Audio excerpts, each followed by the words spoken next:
They thought she was just a quiet black woman in first class until one mistake exposed who she really was, and it shook the entire airline. The terminal lights flickered softly overhead as the early crowd shuffled toward their respective gates, coffees in hand and carry-ons in tow. It was just past 6 in the morning, but already the air buzzed with the low hum of movement and mechanical routine. At Gate 42, the line for first class was moving steadily, led by well-dressed executives, retirees in tailored travel wear, and couples carrying designer luggage sets that matched their coats.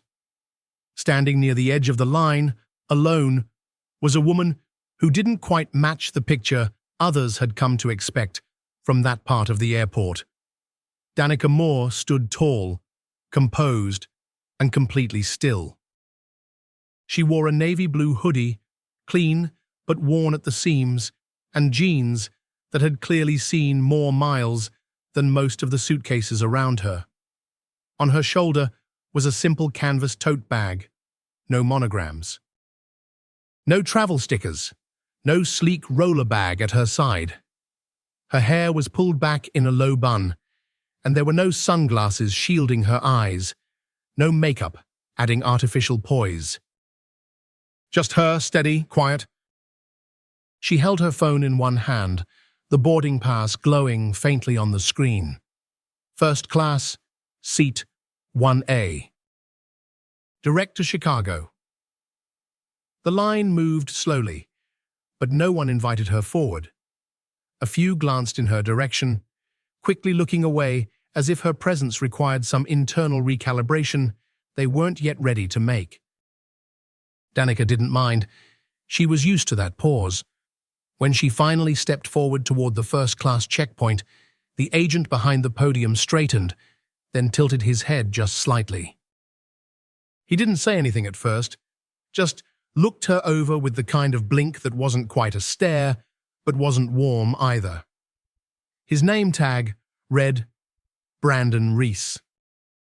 Mid-30s, buttoned up. A tie that matched the airline's brand colors. His voice came out smooth, rehearsed. "Good morning. This line is for our executive and first-class passengers." Danica gave a polite nod and held up her phone. "I know, that's me." There was a short pause, not long enough to be confrontational, but just enough to register. Brandon took the phone from her hand a little too quickly and scanned it, his brow furrowing when the screen confirmed her seat. He tapped something on his screen, then glanced up again, past her shoulder, to the next man in line, someone in a tailored blazer with a Bluetooth headset, tapping his foot with visible impatience. "You're good to go," Brandon said finally, handing the phone back with a small smile that didn't quite reach his eyes. "Gates down that way." Danica thanked him with a quiet voice, then turned to walk toward the security checkpoint. As she passed, she caught the whisper, barely audible but unmistakable. "Thought she was in the wrong line," Brandon muttered to his colleague beside him. The other agent gave a short, amused chuckle. Danica kept walking. She didn't turn, didn't flinch. She had learned long ago that spinning around to correct people didn't always earn you dignity. Sometimes it just gave them a reason to dig deeper. At security, things didn't improve. Her boarding pass showed TSA pre-check, yet she was pulled aside for a random inspection. A female agent motioned her toward a separate table without looking her in the eye. "Standard procedure," the woman mumbled, even though it clearly wasn't being applied to the man ahead of her or the couple behind her. Her tote bag was unzipped, the contents examined without care. Travel-sized toiletries, a hardcover book, a folder tied with a red string. The agent paused, lifting the envelope. "What's this?" she asked. Danica didn't change her tone. "Legal documents. Private." "You a lawyer?" "Not exactly." The agent flipped it once more, then returned it to the bag and waved her on without apology. Behind her, the security line moved quickly for others, the suits, the briefcases. The diamond necklace on the older woman 3 rows back. Danica watched, but only briefly. She wasn't here to compare. She was here to confirm. At gate C9, she found a seat in the corner and settled in quietly, not touching her phone. Instead, she placed the envelope on her lap and rested both hands on it, steady and relaxed. It looked like paper, but it wasn't just paper. Inside were documents that held authority, the kind of authority that made decisions far above Brandon's podium or the agent's latex gloves. She didn't fit the image of power, but she carried it, and that was the part no one could see yet. The boarding call echoed gently through the gate area. Group 1, first class, and executive platinum passengers, now boarding. Danica stood with measured calm, adjusting the strap on her canvas tote before stepping toward the short line. She was third. 2 men stood ahead of her, one older, with polished shoes and a briefcase, the other holding a phone to his ear, issuing directives like a man used to being obeyed. As the line moved forward, Danica caught the glance. Quick, calculating. The gate agent, a woman in her 40s with stiff posture and a clipped smile, didn't bother to look at Danica's face, just the pass. There was a flicker in her expression. Not confusion, something closer to resistance. Ma'am, this is for first and executive platinum only. Danica tilted her head slightly, offering the screen of her phone again. Seat 2A, she said quietly. The agent blinked, scanned. The screen flashed green. She didn't apologize, didn't smile. She simply stepped aside and waved Danica through. The jet bridge was quiet, a tunnel of soft carpet and artificial light. Danica moved with steady pace, her fingers grazing the edge of the envelope inside her tote. It was still there. She knew that without checking, but the touch grounded her. Inside the plane, the scent of citrus-scented cleaner clung faintly in the air. A flight attendant stood near the door, greeting passengers. She nodded at the man in front of Danica, called him by name, and offered a welcome back. When Danica reached her, the woman's tone flattened. Good morning. It wasn't rude. Just empty. Danica nodded politely in return and moved down the short aisle toward her seat. Row 2. Left side.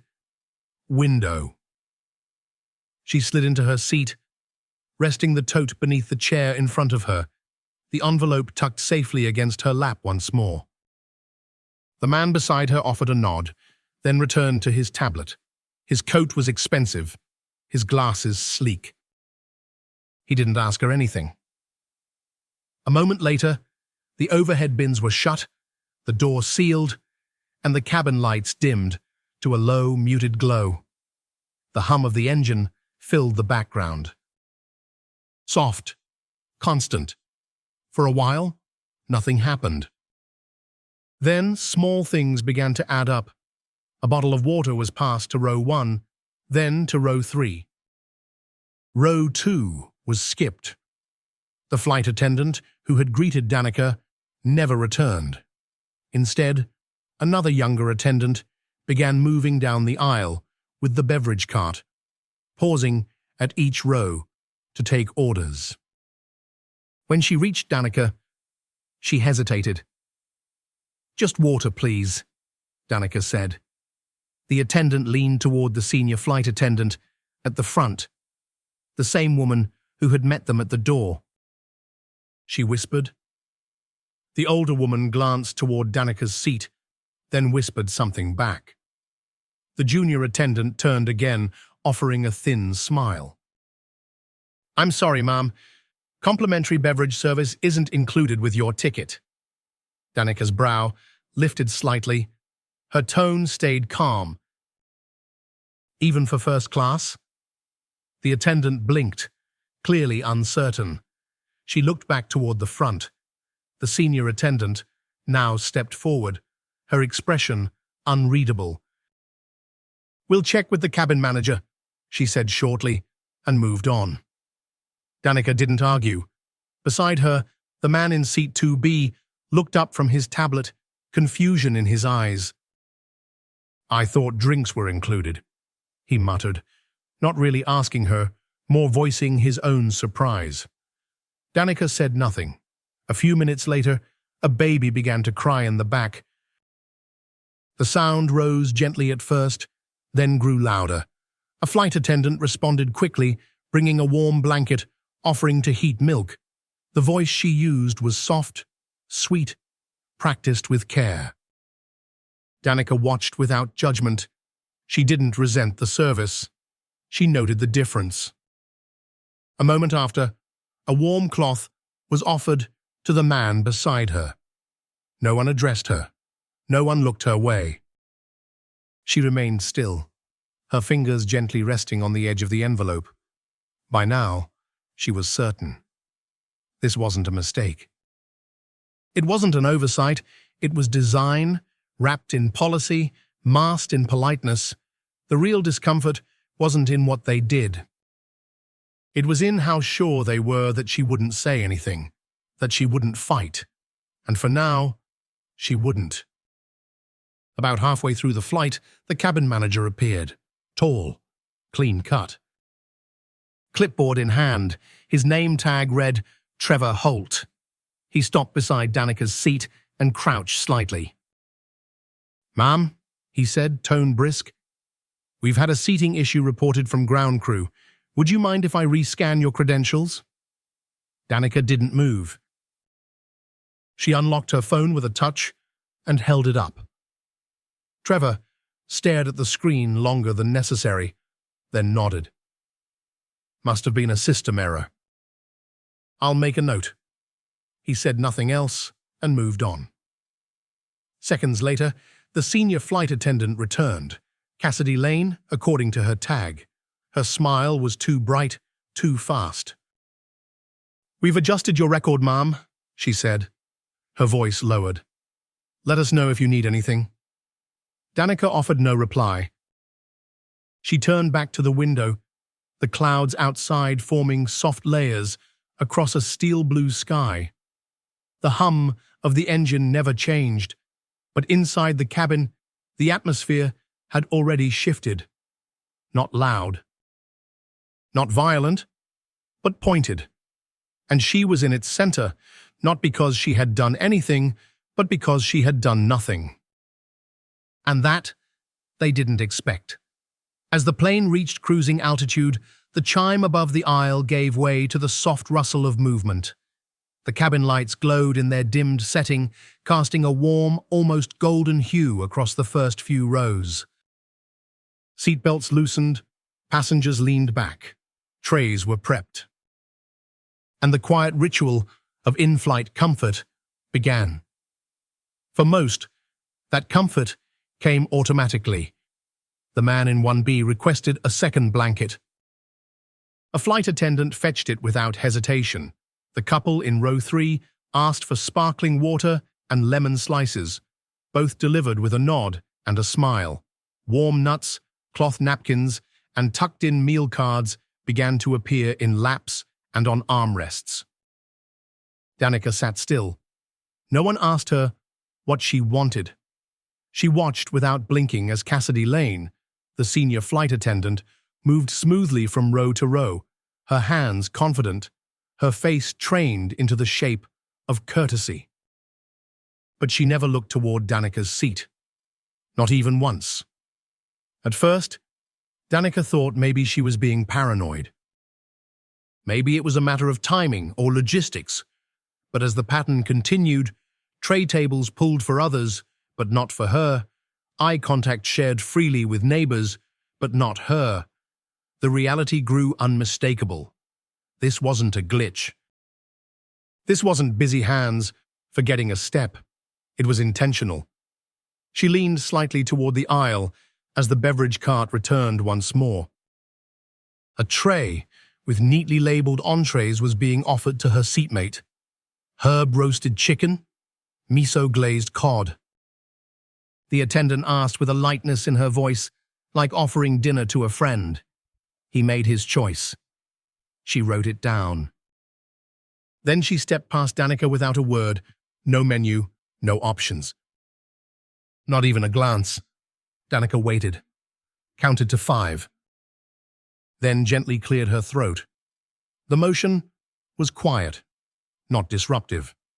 But Cassidy turned her head, and that same bright mask from earlier flicked across her face. "Oh," she said, pausing with practiced patience. "I wasn't sure you were eligible." The words settled over Danica like a second skin. Not sharp. Just cold. Cassidy gave a half laugh, the kind that coated dismissal with charm. "Sometimes these assignments get complicated." Danica tilted her head slightly. "I'm in 2A, she said. "There's nothing complicated about that." Cassidy's smile faltered. She looked down at her manifest like it was the first time she'd noticed the name printed there. Her fingers moved over the paper, performing the charade of cross-checking. Then she nodded. "Right. Would you like the chicken or the cod?" Danica didn't blink. "The cod." "Coming right up," Cassidy said, already walking away. 15 minutes later, the tray arrived. Lukewarm, the fish barely warmed through, the rice gummy and clumped. The vegetables looked as if they had been steamed hours earlier and left to wait. Danica didn't touch it. She placed the lid back on the tray, slid it forward an inch, and folded her hands gently over the envelope in her lap. Across the aisle, another passenger waved down a steward for a refill. The response was swift, the smile real. Danica watched the entire interaction unfold, not with envy, not with anger, but with precision. This wasn't about one skipped tray or one delayed drink. It was about repetition. It was about exclusion, served in doses small enough to defend, but large enough to feel. Danica had flown first class before. She knew the rhythm, knew the service sequence, the silent choreography of luxury. None of this was new to her. But what stood out this time wasn't what was missing. It was how comfortable everyone seemed with her not having it. Her seatmate, still typing away on his tablet, hadn't noticed. Or maybe he had and chose not to react. It didn't matter. The result was the same. The silence around her wasn't peaceful, it was isolating. At one point, she reached down and adjusted the envelope in her lap, brushing her fingers against its sealed edge. The wax insignia was still intact, glimmering faintly beneath the cabin lights. Inside, it were documents that, if revealed, could change the trajectory of not only the airline but its merger partners, its investors, its entire leadership board. But she didn't move. She didn't reach for validation. Not yet. Instead, she catalogued. She noted every missed offer, every narrowed glance, every forced smile that skipped her brow. It wasn't about revenge. It wasn't even about vindication. It was about clarity. Power, she had learned, wasn't always loud. Often, it lived in small decisions. The offer made or withheld. The tone, taken or avoided. The assumption that went unspoken but still shaped every gesture. And right now, that power was making her invisible. She knew what came next. She could feel the arc bending. There would be more. Another test. Another whisper behind a clipboard. Another way to reframe her presence as a disruption rather than a reminder that their system had flaws. She looked down at her hands, steady, calm, resolute. They didn't know who she was. And they didn't realize that the person they were quietly erasing wasn't just a passenger. She was the one who had been sent to observe how they behaved when they thought no one important was watching, and so far, they were failing that test. The tray with the untouched meal sat between Danica and the aisle like a quiet reminder. She didn't push it away, didn't complain, didn't call anyone over. Instead, she let it sit. The cod, now cool, held no interest. The vegetables sagged against the side of the plate, lifeless. Everything on it had been carefully arranged, yet delivered with the clear message that care did not extend to her. She leaned back in her seat, turned her head toward the window, and let her eyes drift beyond the clouds. Outside, the world stretched in silence, vast, clean, and unconcerned with human hierarchies. Inside, things were different. Inside, power had a face, a tone, a pattern. Danica didn't need them to speak it. She could feel it in the air. It lived in the glance that lingered too long without acknowledgement. In the way, Cassidy Lane passed her row again with a tray of warm towels, skipping her seat without breaking stride. In the hushed words exchanged near the galley door, followed by the subtle glance back toward where she sat. None of it was overt. None of it was hostile, but none of it was innocent. She had seen it before, in boardrooms, in bank lobbies, in the hallways of institutions that pretended to be neutral, but trained their staff to decide who looked like they belonged. She had lived through enough of those moments to know that the unspoken could cut deeper than anything said aloud. The system didn't need slurs. It didn't need confrontation. It just needed consensus. Consensus that someone like her didn't quite fit. A man from row 5 strolled forward during the lull between courses. He wore tan slacks, a pressed shirt, and expensive headphones around his neck. He paused near Danica's row, leaning against the back of her seat like it was public property. He didn't look at her. He didn't speak to her. He looked at Cassidy instead. "She's in first?" he asked, loud enough for others to hear. Cassidy gave a short laugh, quick and clipped. "She's on the list," she replied. "Must be a points redemption or something." The man chuckled. He patted the seat once, twice, as if it needed confirmation, then turned and walked back down the aisle. Danica's hands stayed still in her lap, but her fingers had curled slightly around the edge of the envelope. She had expected this moment. Not this man, not these words, but the feeling. The quiet performance of doubt wrapped in casual banter. The comfortable entitlement of someone so used to being centered that her presence alone felt like a provocation. She didn't move. She didn't defend. If she had spoken just then, she wasn't sure her voice would have remained calm. And she needed calm for what came next. Instead, she waited. Eventually, the tray was cleared. A junior attendant, younger, newer, less practiced, approached and paused. He looked at the untouched meal and offered a sheepish smile. "Didn't like the fish?" he asked. Danica gave him a look that was polite but unreadable. It was cold. He nodded, embarrassed, and rolled the cart away. A few feet down the aisle, she saw him lean toward Cassidy and say something under his breath. Cassidy's glance snapped toward Danica's row with sharpness. Not guilt, irritation, Danica saw it all. The way power shifted, not with the truth, but with the perception of inconvenience. From that moment on, Cassidy never smiled again for the rest of the flight. The captain's voice broke the silence an hour later, announcing the beginning of descent. Most passengers stirred, adjusting blankets, finishing drinks, slipping shoes back on. Danica remained still. Cassidy returned for final checks, stopping at each row with brief instructions. At Danica's seat, she paused. "Just a reminder," Cassidy said, voice flat. "All personal items should be stored overhead during landing." Danica looked up. "I've flown before," she said simply. Cassidy didn't respond. She moved on.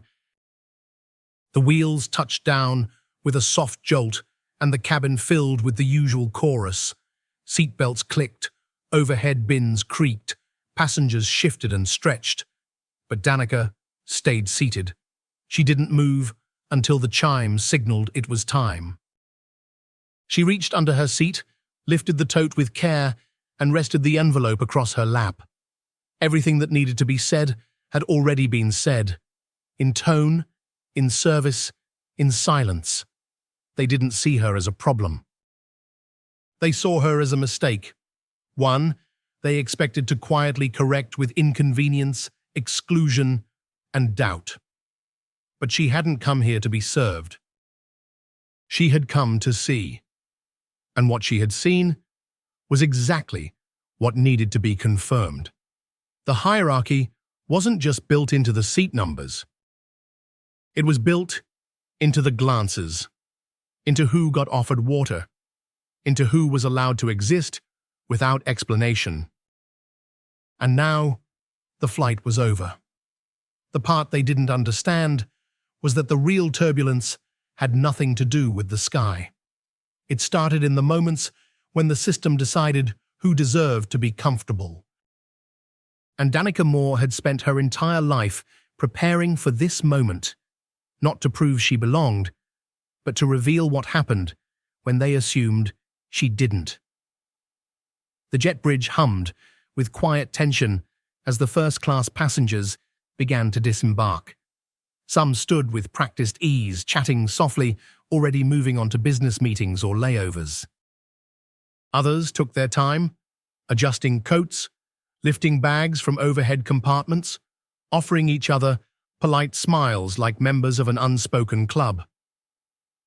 Danica Moore stayed seated. She didn't rush. Didn't reach for her bag. Her eyes followed the passengers filtering out ahead of her, but her thoughts were anchored elsewhere. She had been tested from the moment she entered the terminal.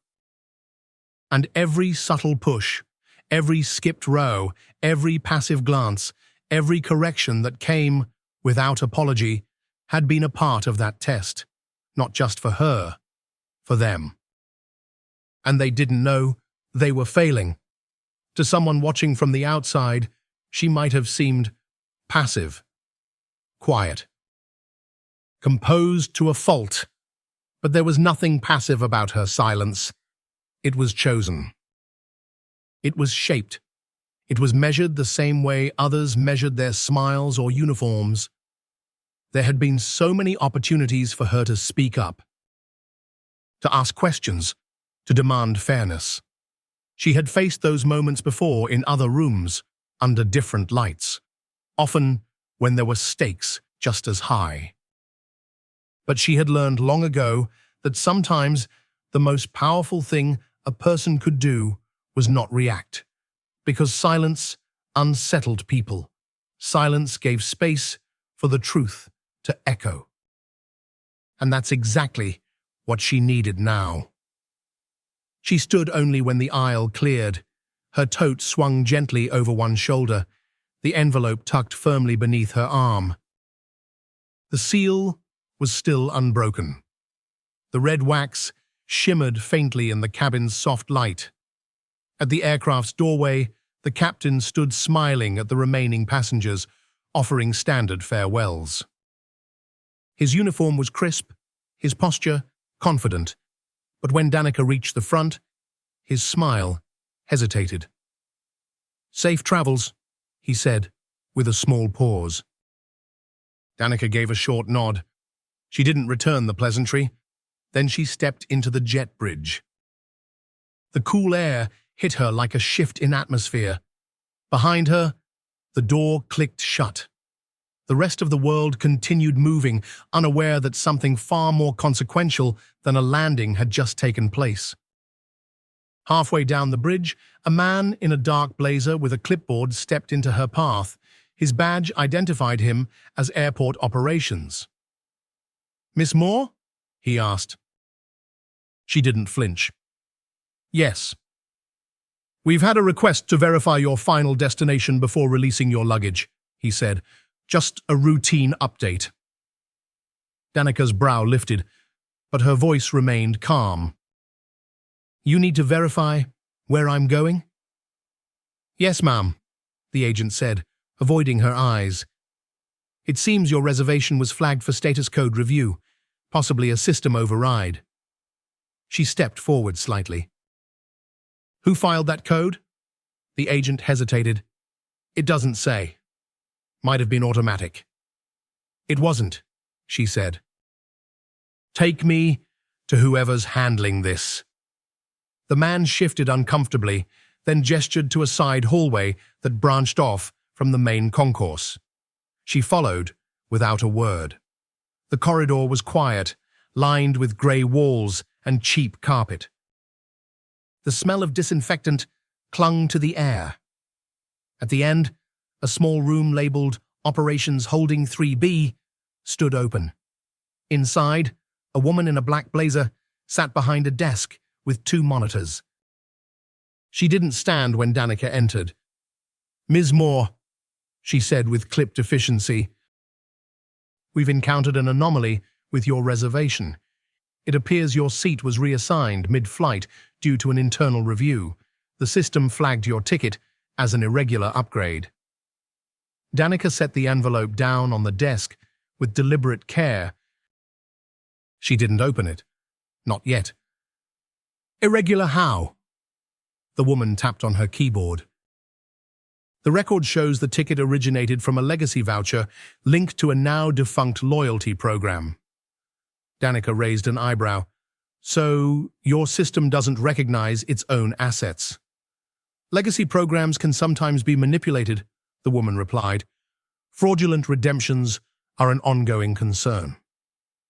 Danica didn't raise her voice. She didn't lean in.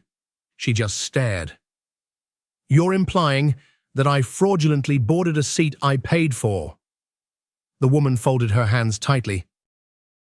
"We're not making any accusations, we're simply protecting operational integrity." Danica reached into her tote and slowly pulled out a black leather wallet. From it, she slid a platinum-embossed ID card and placed it beside the envelope. It was marked not with a bank logo, but with an authorization code. The woman's eyes flicked down. She blinked. "What exactly is this?" Danica met her gaze. "Level 4 clearance. Valcrest Capital." The room went still. "That's a financial institution," the woman said. Danica opened the envelope and removed a single sheet of paper with finely printed letterhead. "No, that's the parent firm," she said. "Valcrest owns 41% of Stratus Air's pending merger shares." She held the document up so the seal and the signatures could be clearly seen. "I'm the designated verifier. The last required signature before regulatory compliance can be approved." Everything shifted then. Not the room, the energy. The woman's posture changed. The air seemed heavier. Danica didn't raise her voice. She didn't need to, because she wasn't trying to prove she had power. She was proving she never needed to show it in the first place. And for the first time that morning, the system that tried so hard to erase her paused, because Danica Moore wasn't weak. She was quiet. And quiet, when it came from the right person, could move more than just people. It could move entire corporations. Danica left the small operations room in silence. The envelope and card were tucked back inside her tote. Her steps were measured, steady. The corridor smelled of old cleaning supplies and fluorescent light. Behind her, the woman at the desk had remained frozen, still staring at the document that had just unraveled hours of assumptions. Outside, the concourse bustled as usual. Passengers rushed toward baggage claim, others stood in line at coffee kiosks, oblivious to the current of corporate tension now curling quietly beneath the surface. But Danica felt it. She walked, without hurrying, past digital screens flashing gate updates and terminal announcements. Her destination was the lower level, where luggage was being processed. As she neared the carousel, a man in an orange vest holding a clipboard spotted her and waved her over. "Miss Moore," he called out. She stopped, noting the slight hesitation in his step as he approached. In his hand was a standard document pouch, unsealed. "We recovered your personal item," he said. "It was found near a janitorial station. Probably fell during transfer." Danica didn't respond right away. Her eyes were fixed on the pouch. "It didn't fall," she said softly. "It was taken." The agent shifted on his feet, unsure how to respond. "There's no way to prove that, ma'am. It wasn't logged in." "Exactly," Danica replied. She accepted the pouch and walked a few paces away. On a bench near the window, she sat down and unzipped it slowly. The papers inside were intact, but the edges were bent. She noticed a faint crease across the final page of the contract, not torn, but clearly handled. Someone had flipped through it, not because they knew what it was, but because they assumed it wasn't important. That was always the part that stung the most. Not the act, but the arrogance behind it. She tucked the pouch away and looked out through the narrow window beside her. Beyond the glass, baggage carts moved in slow formation. Planes idled in the distance. Everything looked orderly. But the real turbulence had already begun. She stood again and approached the nearest uniformed staff member. "I need your supervisor," she said. "Now." The man nodded and stepped away, radioing quietly as he walked. Danica waited. When the supervisor finally arrived, he wore a navy suit and a silver name badge that read Mitchell Crane. His smile was polished, professional. "Miss Moore," he greeted. "Is there something I can help clarify?" Danica didn't return the smile. "You opened my bag." Crane's expression faltered, then quickly reset. "We had to ensure the item inside wasn't a safety concern." "A sealed envelope," she said, "marked with legal insignia. That was your concern?" He motioned toward a small office off to the side. "Would you mind stepping in so we can discuss this more privately?" Danica didn't move. "You mean, so you can control the conversation?" Crane cleared his throat. "Our system flagged you as a behavioral concern." "Because I refused to change seats?" she asked.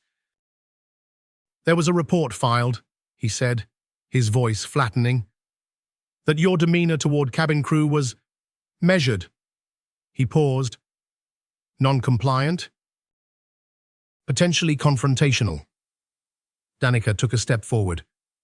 "You're rewriting the facts," she said, "not because I caused trouble, but because I didn't yield." Crane looked past her, scanning the hallway like a man hoping for an exit. "Look, Miss Moore," he said, lowering his voice, "we can file an incident summary or let this pass. But I do recommend we de-escalate." Danica's eyes didn't waver. "That's the word you all love, isn't it? De-escalate. You create the escalation, then frame my reaction as the problem." Crane's jaw tightened. He reached into his pocket as his phone buzzed. "I need to take this," he muttered, already turning away. Danica didn't follow. She walked to the edge of the waiting area and took a seat, her tote in her lap. The document pouch resting flat across her knees. Across the terminal, janitors moved with mops, families wheeled suitcases, and agents called names over the intercom. Everything looked normal. But it wasn't. Her presence was being tracked now. She knew it. Somewhere in the airport's back-end system, someone was updating a file with her name on it. Non-cooperative. Delayed departure. Escalated tone. All the language carefully selected to frame her as the cause, not a victim. Not a verifier. A disruption. She opened her phone and tapped into the secure app linked to Valcrest's internal systems. Her fingerprint unlocked the portal. Within seconds, her name appeared on a flagged report. It was sparse. Almost vague on purpose. Subject questioned authority, refused cabin instructions. Withheld personal documentation, all of it untrue, all of it just enough to justify how they'd treated her. Not overt punishment, just exclusion, silent. Repetitive. Insidious. Danica leaned back against the cold wall and let the weight of the last few hours settle around her. They hadn't shouted at her. They hadn't cursed. They hadn't denied her access outright. They simply designed a path that pushed her further away with every step. And now that they had failed to erase her, they were trying to reframe the narrative. But they had chosen the wrong person. Because Danica Moore wasn't there to cause a scene, she was there to capture it. And she had everything she needed. The waiting room was small, more utility than comfort. 2 chairs, 1 desk. Walls the color of worn paper. No windows, no clock. The kind of room designed for containment, not conversation. Danica sat calmly in one of the chairs, her tote beside her. Across from her sat a woman in a black blazer, with a headset clipped behind one ear. Her badge read, Officer Clara Navarro. She was typing steadily, eyes moving from screen to screen, fingers dancing across the keys without pause. We have a note here, she said, not looking up. Not a formal report, just an internal flag logged by flight staff, said you expressed resistance to protocol. That your conduct caused discomfort among nearby passengers. Danica didn't react. She'd expected this script. Did they list which passengers? She asked. Officer Navarro shook her head. No, ma'am, and for privacy reasons, they're not required to. So, Danica said, folding her hands, the accusation is anonymous. And I have no chance to respond before being pulled into a room like this. It's not a holding room, Navarro replied, a little too quickly. It's a courtesy screening location. Danica's voice didn't rise, but her eyes didn't soften either. Language is impressive, she said. You've made this sound like hospitality. Before Navarro could reply, the door opened. A man entered, early 40s, blazer, but no tie. A folder in his hand. His name tag read, Daniel Whitlow, Guest Operations Oversight. Miss Moore, he said, his tone trying for friendly. I reviewed the incident log. I'd like to clarify a few entries with you directly. Incident, Danica repeated. I used the lavatory. Declined a cold meal. Refused to move seats without cause. Whitlow cleared his throat. Yes, well, some of the phrasing raised flags in our monitoring system. Words like uncooperative and verbal challenge can trigger an automatic review. Danica leaned slightly forward. So your system punishes tone, not behavior. Whitlow hesitated. It evaluates signals. Does it evaluate the signals of staff who ignore, exclude, or selectively enforce policy? He didn't answer. Danica reached into her tote and withdrew the envelope once more.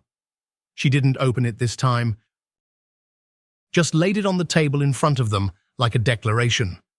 This document has the power to affect every contract your airline holds with 3 financial institutions. Whitlow blinked. I'm sorry. What is this? Danica didn't shift. It's a binding compliance disclosure. I'm the last required verifier for Valcrest Capital's merger authority over Stratus Air. Navarro stopped typing. Whitlow's hand paused on the folder. Excuse me, he said. Danica nodded. The trust requires real-world confirmation before the final signature is applied. Anonymous. Observational. Unannounced. That's me. The weight in the room changed. No one stood. No one raised their voice. But the silence felt different now. Heavy. Exposed. Whitlow's voice caught. We weren't informed. Of course not. Danica cut in. Because this was never meant to be announced. It was a field evaluation. I'm not here as a VIP. I'm here as the one who decides whether your company moves forward. Navarro glanced toward the envelope, her expression frozen between surprise and caution. Would you like to verify the seal? Danica asked. Whitlow slowly reached forward and picked it up, inspecting the insignia pressed into the red wax. When he saw the serial code embedded beneath it, his shoulders stiffened. This is active? As of this morning, Danica said. The moment your cabin crew tried to reclassify my behavior, the directive became valid. He set the envelope back down with more care than before. Navarro straightened her posture. Ma'am, she said, would you like us to notify Terminal Command? Danica shook her head. You'll notify everyone, she said, and you'll do it accurately. Whitlow stood slowly, his voice quieter now. I didn't know, he said. You didn't ask, Danica replied. And that's the root of it, isn't it? She turned toward Navarro. I assume I'm free to re-enter the terminal. Navarro nodded quickly. Would you like an escort? Danica stood. No, I'd like distance. She walked out of the room without another word. Outside the hallway, things were already shifting. Staff whispered near monitors, radios chirped with new instructions. Someone was typing fast behind a check-in counter. Danica's name was no longer marked with suspicion. It had been cleared, not because of an apology, but because of who she truly was. She paused near a digital kiosk, pulled up her reservation. Her first-class status had been restored. Lounge access re-enabled, every note of deviation erased as if it had never happened. But she remembered. Every glance, every skipped tray, every whisper at her expense. They hadn't just failed a test. They had failed to recognize power when it wasn't dressed the way they expected. And now, the woman they had tried to quietly contain was walking back into their system, not as a disruption, but as the one who controlled it. Danica moved through the terminal with a kind of deliberate quiet. Not slow, not rushed, just present. Her steps were grounded, her shoulders set. Every checkpoint she passed responded differently now. Scanners blinked green before she reached them. Staff looked up from their monitors. Some recognized her, most didn't, but they all sensed the shift. The uniformed employee at the lounge entrance stepped aside without asking for ID. His eyes scanned the tablet in front of him, then flicked up toward her face. Miss Moore, would you like a private suite? No, Danica said. Just connect me to your compliance officer. He nodded without hesitation. Inside the lounge, the noise softened. Leather chairs. warm lighting, polished stone counters. It was the kind of space built to erase stress and replace it with comfort, but Danica wasn't there to relax.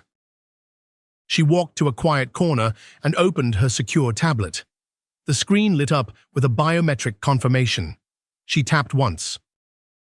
A connection initialized. A moment later, the system synced.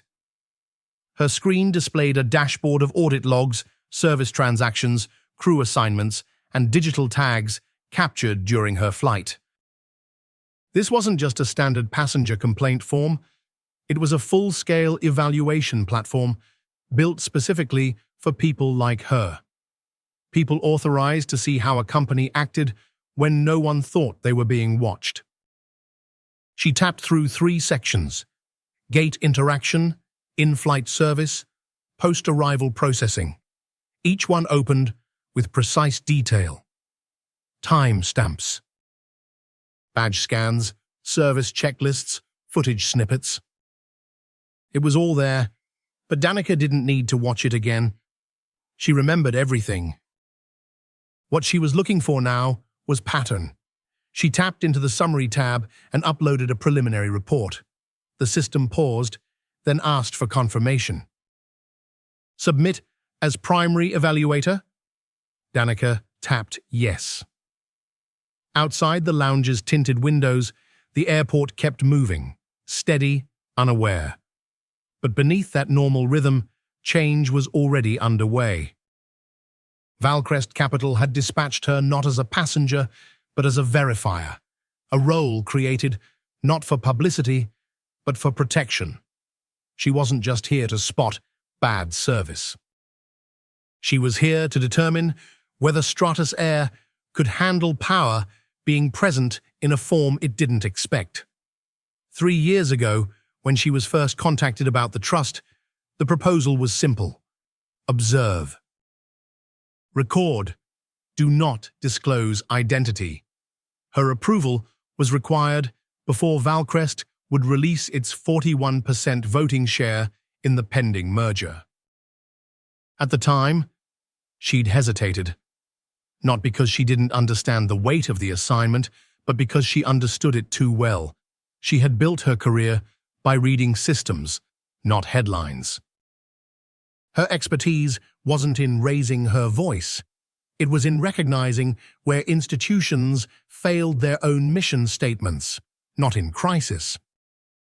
In routine, she had said yes, not because she wanted to test anyone, but because she knew they would test themselves the moment she walked into their space wearing the wrong coat. And they had. Every step of her journey had unfolded the same way hundreds of others likely had before hers. Except this time, the person they excluded was the one who would decide the next chapter of their company. Danica leaned back slightly in the chair, one hand still resting on the tablet. The lounge attendant returned quietly and handed her a fresh printout. Confirmation of full system reinstatement. Name cleared. Flags removed. Priority access reactivated. All of it meaningless now. Because what mattered wasn't whether they fixed her file. It was that they had written it wrong in the first place. She looked down at the tablet again, watching as the audit platform synced in real time. Small notes began appearing from the background compliance team, one from legal, one from ethics, one from stakeholder relations. The tone of the messages had shifted. No more cautious language. No more presumptions, just data, clear. Irrefutable. Danica had no interest in embarrassing anyone. This wasn't about spectacle. It never had been. What mattered to her, and to the firm that had sent her, was how much bias a system tolerated before it called itself professional. And today, she had found out. Her screen blinked again. A new prompt. This one from Valcrest's Senior Oversight Division. Proceed with compliance signature? She paused. Not yet, because this wasn't over. Not until she saw what Stratus Air would do now that they realized she wasn't anonymous anymore. She wanted to see their reaction in the light, whether they'd correct the narrative only because they had to, or because they understood what it revealed. And that, more than any document, any stock shift, any policy revision, would tell her what kind of company they truly were. Danica powered off the tablet and slipped it into her tote. She stood slowly and stepped back into the terminal. The flight had ended, but the evaluation was just beginning. At 2:42 p.m., a quiet message moved through the internal systems of Stratus Air. Its subject line was vague, almost forgettable. Crew realignment. Immediate operational shift. The memo, sent through the internal scheduling portal, didn't mention Danica Moore by name. It didn't reference any specific incident, but everyone who received it knew. From the gate agents, to the cabin crew, to the managers on duty, they all understood exactly what it meant. Every name, from Flight 227, the same flight Danica had taken that morning, was on the list. Cassidy Lane, Owen Griggs, Brandon Reese, even the cabin supervisor, Trevor Holt. All reassigned, no more first-class routes, no more international rotation. Just domestic short hauls with minimal service tiers and stripped-down amenities. It wasn't labeled a punishment, but no one mistook it for anything else. At the airport's operations wing, the ripple turned into a current. Phones rang. Emails were marked urgent. Several middle managers huddled inside glass-walled rooms, whispering into headsets, their postures tighter than usual. At the executive level, the response wasn't confusion. It was fear. Word had reached Valcrest Capital's boardroom hours earlier. By now, their trust department had already flagged Stratus Air for immediate review. And though no official statement had been released, those who followed corporate structures closely knew what it meant when a stakeholder evaluator was identified mid-process. It meant the company had been observed and failed without realizing it. Inside the airport's security control center, access logs were being rechecked, terminal cameras rewound, time-stamped conversations transcribed. Every interaction Danica had that day, from check-in to landing, was being reconstructed, not to defend the system. To understand how it had failed someone they should have treated as untouchable. Cassidy Lane, the senior flight attendant, was the first to feel it directly. She had returned from her shift and was still in uniform when her name lit up in red on the crew portal. The message said her status was on temporary hold, pending compliance evaluation. She refreshed the page, then again. But it didn't change. Next came Owen Griggs, the check-in agent who had dismissed Danica at the boarding gate. His access card locked out as he tried to adjust the seating chart for another flight. A red message blinked on screen. Access restricted. Authorization suspended. He didn't even know what to say when the call came in. Bring your gate activity record. You're being pulled mid-shift. The voice on the other end didn't wait for questions. Inside, Room 6A of the operations wing, a mandatory review session was already underway. A compliance officer stood at the front, arms folded, watching as 6 uniformed staff members filed into the rows of hard plastic chairs. At the head of the room, Monica Stratton, the head of personnel ethics, held a thin folder in her hand and a tablet resting on the table beside her.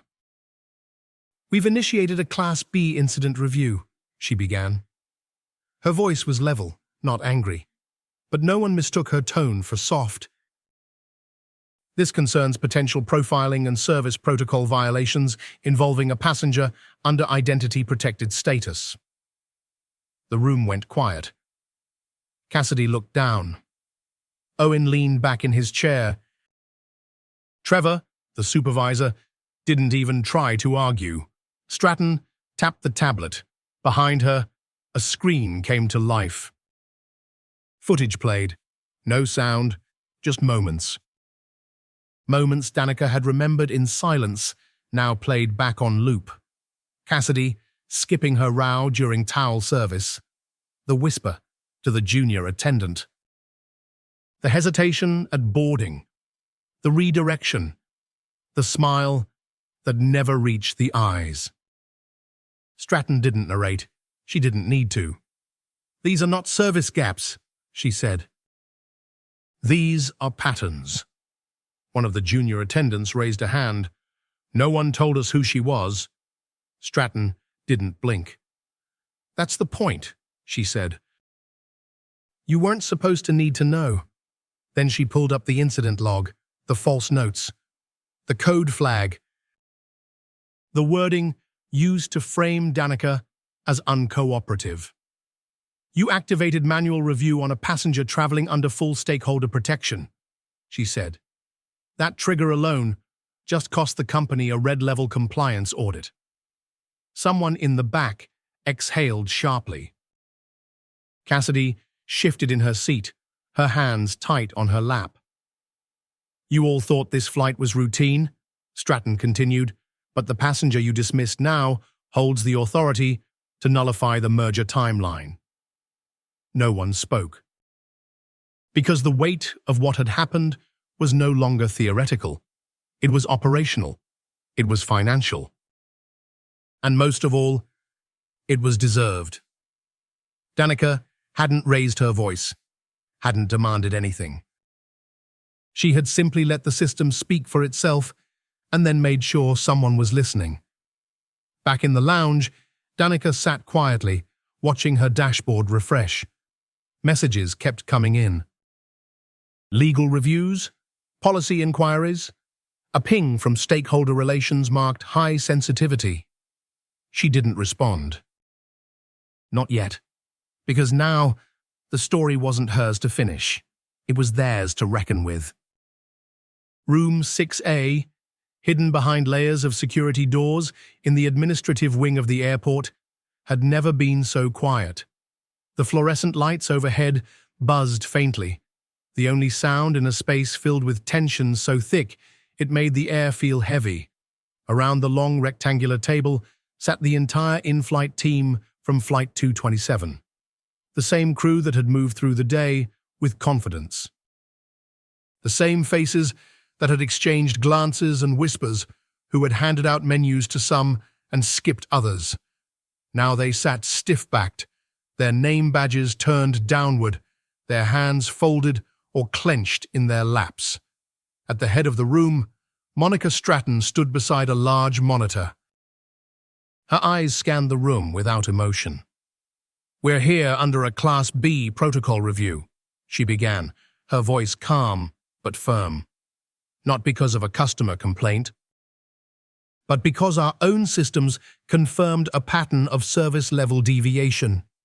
She tapped her tablet once, and the screen behind her flickered. The footage began to play. No narration. No commentary, just visual evidence. Scene by scene, moment by moment, the timeline of the flight unfolded in quiet clarity. It started at the gate, Brandon Reese redirecting Danica Moore without scanning her boarding pass. His glance downward, his subtle shake of the head. The boarding manifest screen behind him blinking red from inactivity. Then the aisle. Cassidy Lane offering warm towels to passengers in row 1, then 3. Row 2, Danica's row, was skipped entirely. Not a glance, not a hesitation. There were more clips. A close-up of the beverage cart stopping at Danica's seat, the junior attendant whispering to Cassidy. Cassidy leaning in, responding, then turning away without acknowledging Danica. Another clip, the meal service. Cassidy presenting 2 options to the man in 2B, then walking past 2A without pause, Danica clearing her throat. Cassidy turning, startled, performing the act of checking the manifest, laughing nervously. Then finally, reluctantly, offering a cold tray 20 minutes later. "This is not a single lapse," Monica said quietly. "This is coordinated omission.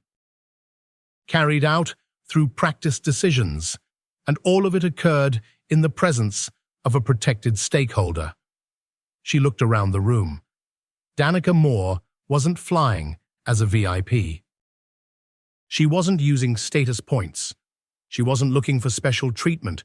She was assigned by Valcrest Capital as the final verifier in a multi-billion-dollar acquisition process. The silence in the room deepened. "Let me repeat that," she continued. "The woman you ignored, redirected, and dismissed was the last person authorized to approve Valcrest's merger with Stratus Air." No one moved. Cassidy's hands were now locked tightly together in her lap, the skin on her knuckles pale. Brandon looked down at his lap, his foot tapping uncontrollably. Trevor Holt, the cabin supervisor, leaned forward slightly. "We didn't know," he said. "You didn't ask," Monica replied, echoing the words Danica herself had used hours earlier. "Because you didn't think you needed to, because you believed you already knew everything worth knowing." She clicked to the next screen. Audio logs, soft recordings from the crew channel, snippets of internal chatter captured during boarding and in-flight. "She doesn't look like she belongs in 1A. Probably a points redemption. Someone's trying to make a statement." Each comment was logged, time-stamped, matched to crew voices. "Let's be clear," Monica said. "These weren't jokes, they were decisions." Each one became part of a larger picture, and now that picture is under federal review. A compliance officer entered the room and handed her a slim folder. She glanced through it, then looked up. "As of this hour, the following actions are being taken." She turned to Brandon first. "Brandon Reese, Gate Operations, you're suspended pending full investigation. Your failure to scan a boarding pass triggered a false manual override, and you failed to report that deviation to command." Brandon's mouth opened slightly, but he didn't speak. "Owen Griggs," she continued, looking at the secondary check-in agent, "you're reassigned to non-passenger duties. Your recorded laughter during the boarding delay will be included in the formal report." Then her eyes shifted to Cassidy. "Cassidy Lane, removed from all flight assignments, effective immediately. Your conduct will be reviewed by External Ethics Council. Your communication with other passengers about Miss Moore was not only inappropriate, it breached her privacy protections under stakeholder protocol." Cassidy stared straight ahead, her face unmoving. Monica paused. "For the rest of you, consider this a turning point. Not just in this company, but in how we define service. Because this wasn't about one woman." She stepped closer to the table.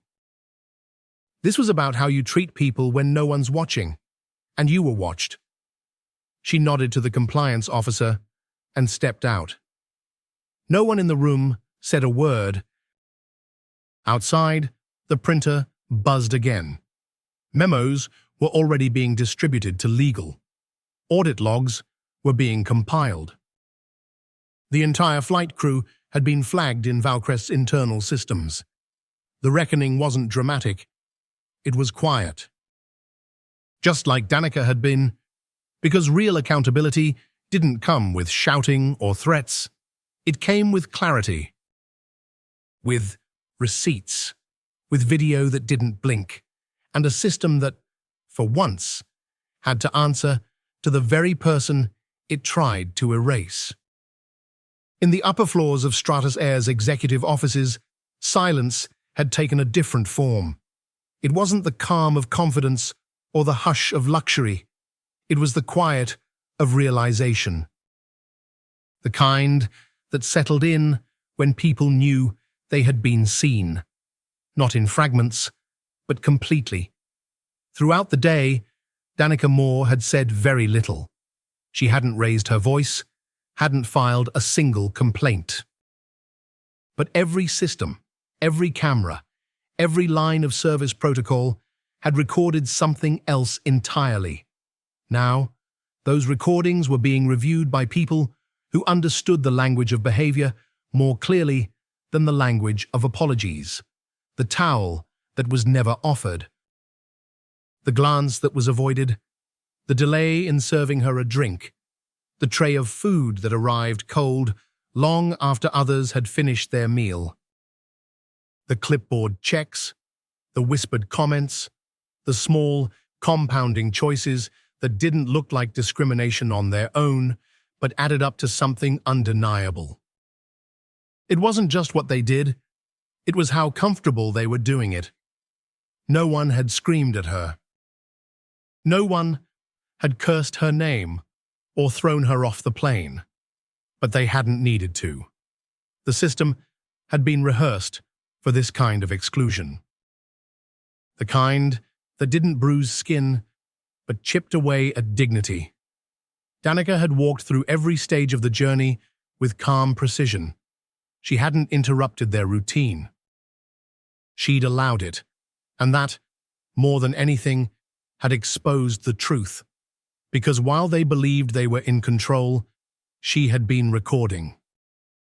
Not just with devices, with presence. Her silence wasn't submission. It was structure. Inside Valcrest Capital's digital audit portal, a full behavioral timeline had now been constructed. It didn't just log missed service points. It tracked patterns. When certain types of passengers were served more quickly, when others were randomly flagged for security. How often first-class travelers who weren't white or male had their IDs double-checked. How often apologies were issued to those who looked like executives and withheld from those who did not. The data was stunning. Not because it was shocking, but because it was predictable. Danica had known this would happen.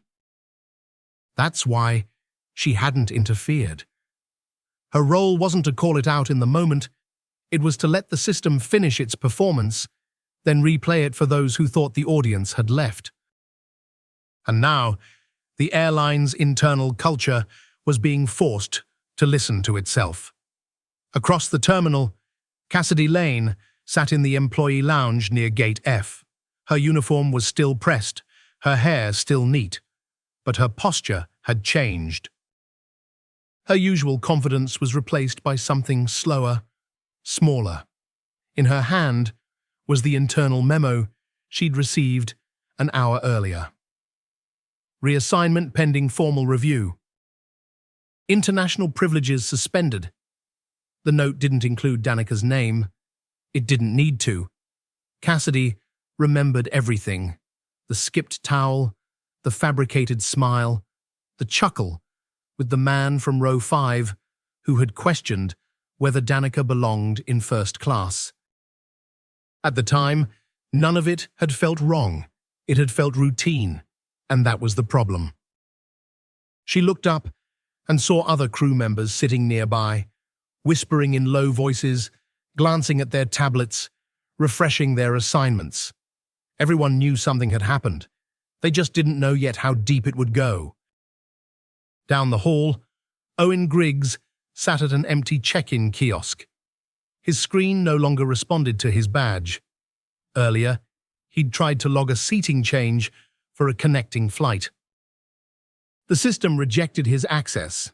He'd laughed awkwardly at the time, told himself it was just an update. Now, he wasn't so sure. Because now, it wasn't just about one woman on one flight. It was about the realization that someone they thought didn't belong had belonged more than anyone else on that plane. And that their assumptions hadn't just caused a bad experience, They had triggered a review that would follow them for the rest of their careers. Back in the lounge, Danica remained composed. She wasn't smiling, she wasn't gloating. Her tablet sat in front of her, glowing softly. Every new alert from the audit system confirmed what she already knew. Not one action had been enough to sound the alarm. But together, they painted a picture of comfort with exclusion. She had given them space to show who they really were, and they had. Now it was her turn. She tapped a button marked Confirm Verification, her digital signature uploaded automatically, the compliance seal on the merger transaction activated. Outside, at the boardroom overlooking runway 2R, a meeting paused as the notification came through. The final approval had been granted, but it came with new terms. Terms written by Valcrest's ethics division. Terms based on Danica's report. Terms that required immediate training, structural review, and direct accountability for every employee involved in Flight 227. It wasn't just a note on paper. It was a message, signed in silence. And across every screen it touched, it echoed louder than words. The update arrived quietly. There was no announcement, no speech from leadership, no emergency meeting. Just a simple shift in the airline's internal roster. It moved through the crew scheduling system like any other adjustment. But those reading it knew it wasn't just routine. The message read, effective immediately. Crew realignment in accordance with stakeholder incident protocol. Assignment status updated. There were no accusations attached, no dramatic warnings, just a spreadsheet with names, new gates, new routes. Cassidy Lane's name was on that list. Her new assignment, Route 518, domestic, short haul. No business class, no premium tier, no international privileges. She sat in the employee lounge when she read it. The noise around her, rolling luggage, footsteps, background announcements, seemed to fade. All that remained was the weight of what it meant. Not just a change in schedule, a change in trust. She had spent over a decade working her way into the prestige of first-class rotations. She knew the nuances of wine service, the precise fold of the towel, the difference between accommodating and indulging. But what she had failed to learn was that all of that meant nothing if you ignored the people you were meant to serve. Now, she would board smaller planes with tighter seats and tighter margins. There would be no tailored suits asking for sparkling water, no high-profile clients complimenting the service, just long days and passengers who noticed every delay. Across the airport, Owen Griggs stood at a service kiosk, staring at his tablet. His new assignment had come in just minutes earlier. He was no longer handling outbound premium flights. His new post, baggage reroute desk, Terminal D. He was being moved to what most staff quietly referred to as the lost side of the airport, where passengers came not with excitement, but with frustration. For Owen, it wasn't just about the change in job, it was about the reason why. He kept thinking back to that morning. How quickly he had laughed when Brandon made the comment at the gate. How easy it had felt to join in. Not because he was cruel, but because he didn't stop to think about who was standing in front of them. Now, that woman's silence had spoken more clearly than any complaint ever could. It had rewritten his record, and he knew it. The consequences rippled outward. Brandon Reese's access badge was temporarily deactivated pending further review. His manager had simply handed him a slip of paper and told him to report to administration. The slip didn't contain details, just a location and a time. He hadn't asked any questions. because he already knew what was coming. In the executive wing of Stratus Air, the mood was no less strained. Emails from Valcrest Capital had arrived with precise language. Every phrase was weighted, every paragraph exact. The tone wasn't angry. It didn't need to be. It simply listed expectations, mandatory cultural training, third-party oversight, ethics restructuring, stakeholder protections. It also came with one additional line: immediate operational pause for all affected routes pending internal compliance reconciliation. The airline's senior legal counsel read the message twice, then stood up and walked directly to the office of the CEO. Inside, the blinds were half drawn. The CEO was sitting at his desk, reviewing the same message, his expression unreadable. "She didn't yell," he said softly. The legal counsel nodded. "No, she didn't. She didn't file a lawsuit, didn't go to the press." "No." The CEO leaned back. "She just was. And we failed." No one responded, because the truth was too clear. In a system built to run on perception, they had trusted the wrong instincts. They had built service protocols around appearance, not presence, around smiles and uniforms, not judgment. And now, that failure had cost them more than money. It had cost them something slower to rebuild: credibility. At the gate level, there was no official ceremony. No apology broadcast over the loudspeaker, but change was happening in the places that mattered. Crew members who once walked with swagger now moved quieter. Those who had laughed behind the counter now stared a little longer at each boarding pass, and at the center of it all, Danica Moore said nothing. She didn't make a call. She didn't demand acknowledgement. She had simply submitted her final report and let the system answer to itself. Because sometimes the loudest lesson is the one no one hears being spoken. It echoes in empty uniforms, in flights reassigned, in the silence left behind when respect is no longer optional, it's required. The sky over the airport had shifted. What had begun as a soft, overcast morning had cleared into blue by late afternoon, sunlight pouring through the tall windows along the terminal's east wing. But Danica Moore wasn't looking up. Her eyes were on the corridor ahead, her steps slow, steady, and sure. She passed through the last layer of the airport with the same silence that had carried her through the flight. No fanfare, no entourage, no one chasing her for a statement. Just the occasional glance from staff who now recognized her, though none dared approach. Her tote hung from her shoulder, worn canvas against a crisp blazer. The envelope was still inside, though no longer needed. Its job was finished. The weight it carried had already shifted hands. She walked through the final security barrier and into the private transport area. A black sedan waited at the curb, engine running. The driver stood nearby, holding the door open, not saying a word. Danica gave him a nod, then paused. Behind her, the glass doors hissed open and shut. Travelers came and went, pulling luggage behind them, scrolling on phones, calling out to family members.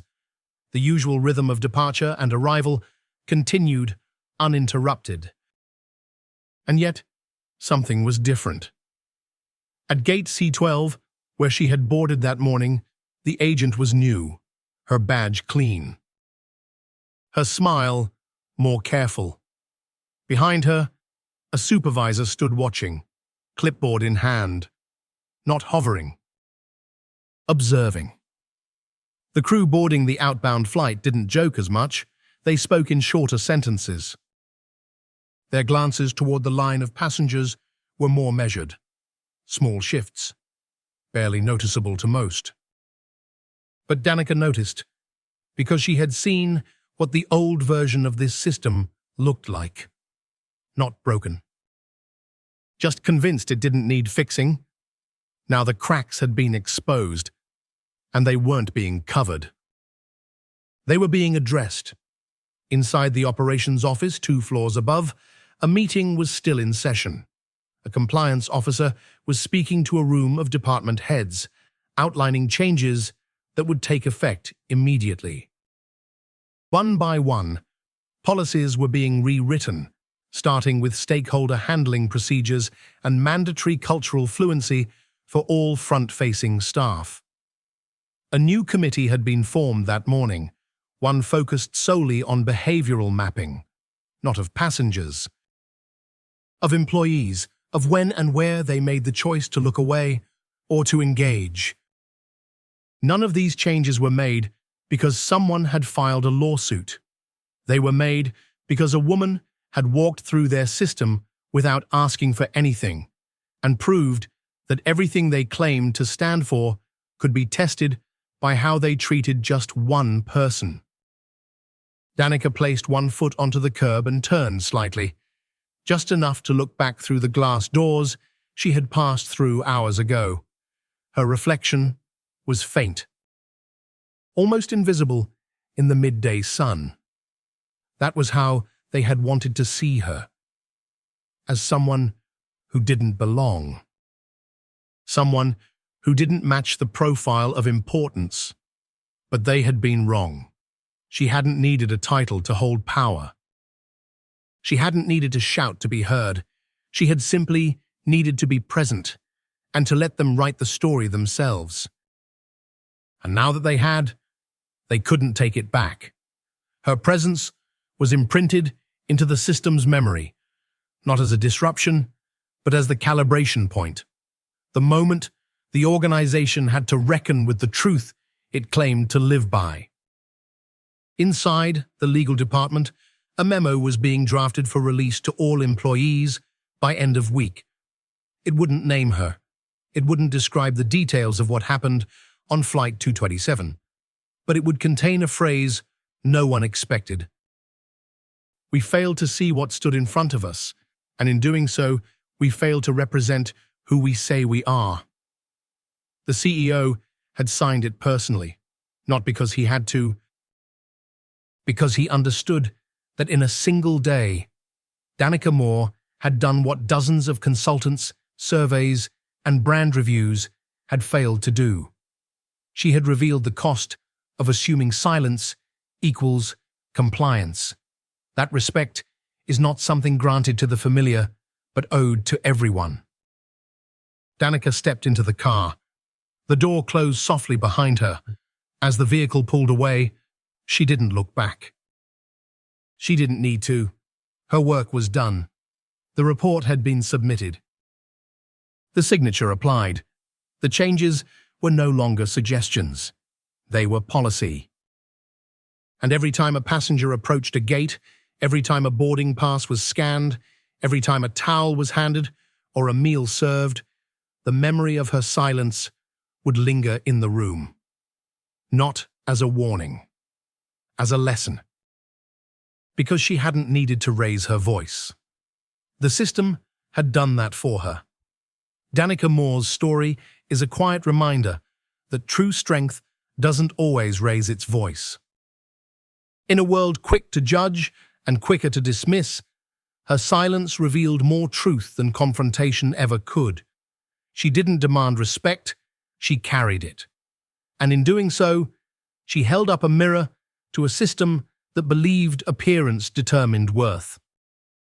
For older adults who've seen decades of change, this story speaks to something familiar yet timeless. Dignity doesn't fade with age, status, or silence. The way we treat people, especially when we think no one is watching, reflects who we really are. Danica's calm presence forced an entire institution to pause, reflect, and change. The lesson is clear. Power doesn't always come from volume. Sometimes It comes from how still we stand when everything around us pushes back. And in a society that too often rushes to speak, there is quiet strength and lasting impact in knowing when to listen and when to let the silence speak for you.